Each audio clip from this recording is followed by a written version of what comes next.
Good evening. You are tuned in to AWANI Tonight with me, Cynthia Ng. The police has found the body of a 2-year-old boy at Pantai Leman, Kuala Kedah, suspected to be the third victim of a murder case. Kedah Deputy Police Chief Deputy Commissioner Azli Abu Shah says the body was found washed ashore on the beach at around 12 noon today. The boy had slash wounds on his neck, similar to those found on a 34-year-old woman and her 10-year-old daughter, leading investigators to suspect that the child may be the third victim of a foreign national believed to be behind the murders. The suspect was arrested on Monday night following the discovery of the two other bodies. Authorities are working to confirm the identity of the boy. Investigations suggest that the child was dumped into a drain on Jalan Pegawai before being washed out to sea.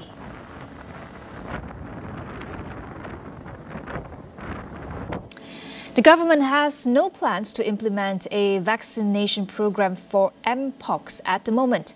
Deputy Health Minister Datuk Lukanisman Awangsani says there has been no discussion on the matter so far, but an in-depth study should be conducted if there is a need to implement it. Lukanisman said no new infection cases have been recorded in the country so far, but the ministry is closely monitoring the situation. While there are currently no restrictions on international travel for citizens, he urged them to remain vigilant and take necessary precautions to avoid potential infections. The World Health Organization declared Mpox a public health emergency of international concern for the second time on August 14th. Lukanisman said the government is enforcing strict controls at the country's entry points and border checkpoints as a preventive measure against incoming travellers, similar to the processes implemented during the COVID-19 pandemic. Malaysia and India will continue to strengthen its 67-year-old ties, says Prime Minister Datuk Sri Anwar Ibrahim. He is currently in New Delhi for a 3-day official visit beginning on Monday. We have agreed to enhance further and make it a comprehensive strategic partnership. Yes, Malaysia and India from the days of Jawaharlal Nehru and Tunku Abdul Rahman. 8 MoUs were signed between Malaysia and India during the visit, covering various sectors, including recruitment of foreign workers, traditional medicine, digital technologies, culture, tourism and public administration. Pahang Perikatan Nasional supports a fair investigation into the remarks by its chairperson Tan Sri Muhyiddin Yassin during the recent Nenggiri by-election campaign. Pahang opposition leader Datuk Sri Tuan Ibrahim Tuan Man, who is also past deputy president, says the matter should also not be politicised. However, Tuan Ibrahim said the PN Assemblyman in Pahang fully backed the directive issued by the Tengku Mahkota of Pahang, Tengku Hassanal Ibrahim Alam Shah, regarding Muhyiddin's speech. He expressed full confidence that the police will carry out their duties fairly. Tengku Hassanal had called for a probe concerning the Bersatu leader's speech over the appointment of the Prime Minister following the 15th general election. On Monday, the Crown Prince's private secretary filed a police report against Muhyiddin. Later, Muhyiddin defended his speech during the campaign, insisting that he did not mean to demean the role of the Sultan of Pahang as Agong. Higher education institutions will welcome more students affected by the war in Gaza to continue their studies in Malaysia. Its Minister Datuk Sri Zamri Abdul Kadir says he has met with vice-chancellors of both public and private universities to help these students.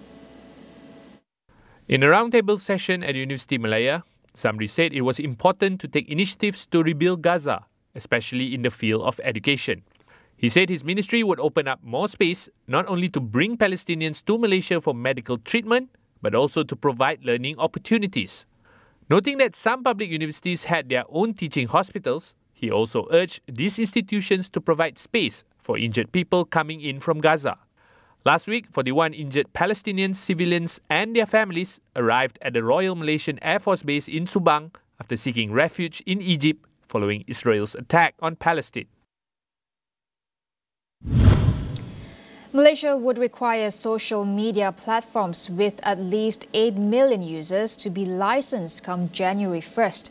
We speak with Gerald Joseph, chair of CSO Platform for Reform, to discuss whether this new rule could be open to abuse and potentially restrict Malaysians' freedom of speech. We acknowledge the negative, ugly head of internet space is very real, and we need to work together on managing that. But the worry is if platform has to comply strictly with these new regulations, while the intention may be good, but the powers of compliance may result in very quick removal.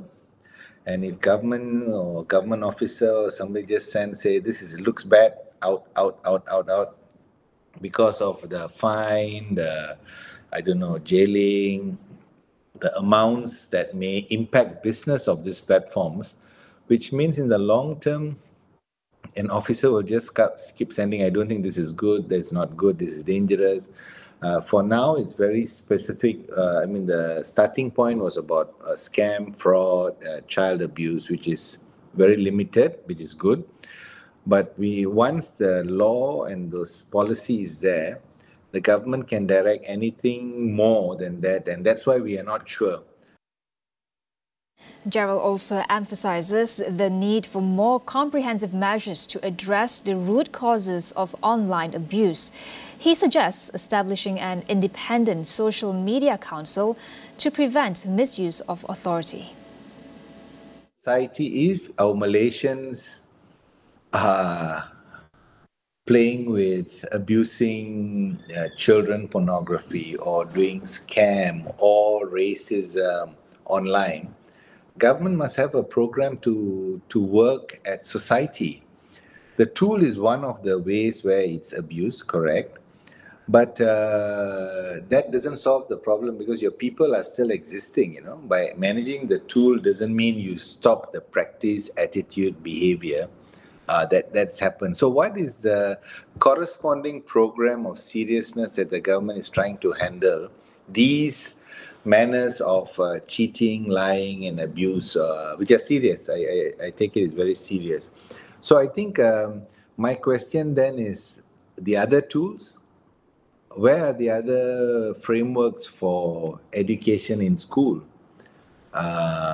Gender equality, gender sensitization, rights on boys and girls, sexual reproductive right education, anti-racism programs that is defended at every level of government training, ministry. So we need to find other ways. And I think the safeguards that I would suggest, together with my other colleagues who are experts on this, is we need probably a social media council, an independent regulatory framework, so that possibility of abuse is minimized, so no one can accuse the government of doing it just to push some other agenda, which I don't think is the case at this point. Also, the independent community can review the root causes of hate speech and cyberbullying, which is what I was talking about. And then also using what is already there universally, internationally. The UN has this Rabat plan of action that makes sure responsibility doesn't impede the expression, the people's right to engage freely. So there's a balancing act, and of course, education awareness. I think I mentioned it earlier. We will be back with more after the break.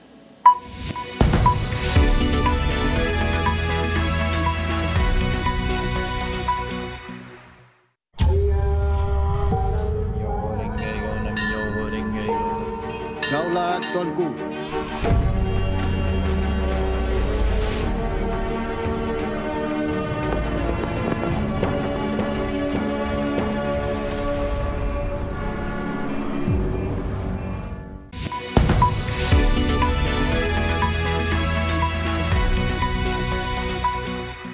Welcome back. India's Supreme Court has ordered the formation of a national task force of doctors to recommend measures for improving workplace safety.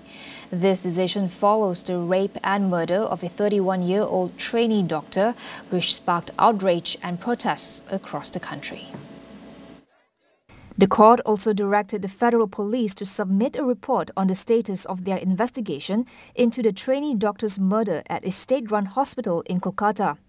Activists, doctors and lawyers across India continued to protest, demanding justice.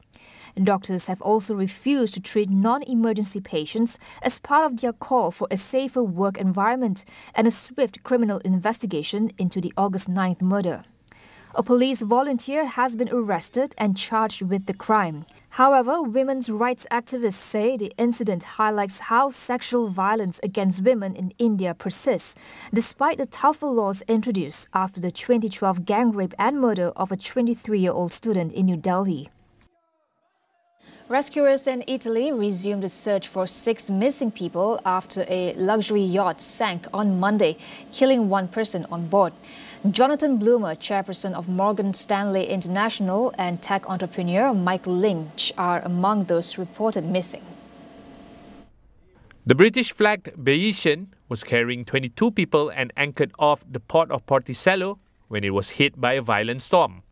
15 people had escaped before the boat sank, and rescuers recovered the body of the yacht's chief on Monday. Sicily's head of civil protection expressed concern that the bodies of those missing could be trapped inside the vessel. Storms and heavy rain have swept across Italy in recent days after weeks of scorching heat sent the temperature of the Mediterranean Sea to record highs, with experts warning that this could lead to extreme weather conditions. U.S. President Joe Biden took to the stage at the Democratic National Convention in Chicago, delivering what is seen as his farewell speech. Addressing a packed arena, Biden highlighted the achievements of his administration as he passed the baton to the new Democratic nominee, Vice President Kamala Harris. It's been the honor of my lifetime to serve as your president. I love the job, but I love my country more. I love my country more. And all this talk about how I'm angry at all those people who said I should step down, that's not true. Biden also revisited many of the themes central to his 2020 campaign and this year's agenda, including preserving democracy and building a better America, while making the case for Americans to elect Kamala Harris as his White House successor. After his speech, Biden left the arena to head to California for a holiday with his family. Since stepping up to replace Biden, who withdrew from the race last month, Harris has surged in the polls against Republican nominee Donald Trump.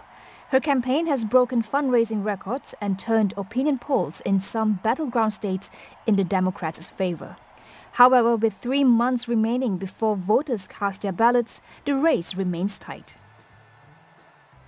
Former U.S. President Donald Trump has come under fire after posting fake images on social media showing Taylor Swift endorsing him in the upcoming elections.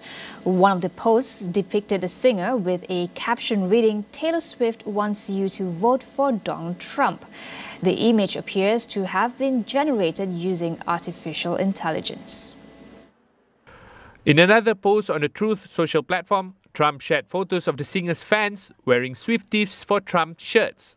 The post appeared to have a label of satire with a headline that read, "Swifties turning to Trump after ISIS foiled Taylor Swift concert." This referred to Swift's recent cancellation of concerts in Vienna due to a security threat, which led to the arrest of 2 individuals suspected of planning attacks inspired by the Islamic State group. The post sparked backlash from Swift's fans, who accused Trump of spreading misinformation. The singer has not endorsed any candidate for the 2024 election, but supported the Democrats in 2020 and criticized Trump during his presidency. That wraps up AWANI Tonight. I'm Cynthia Ng. Thank you for watching. Good night.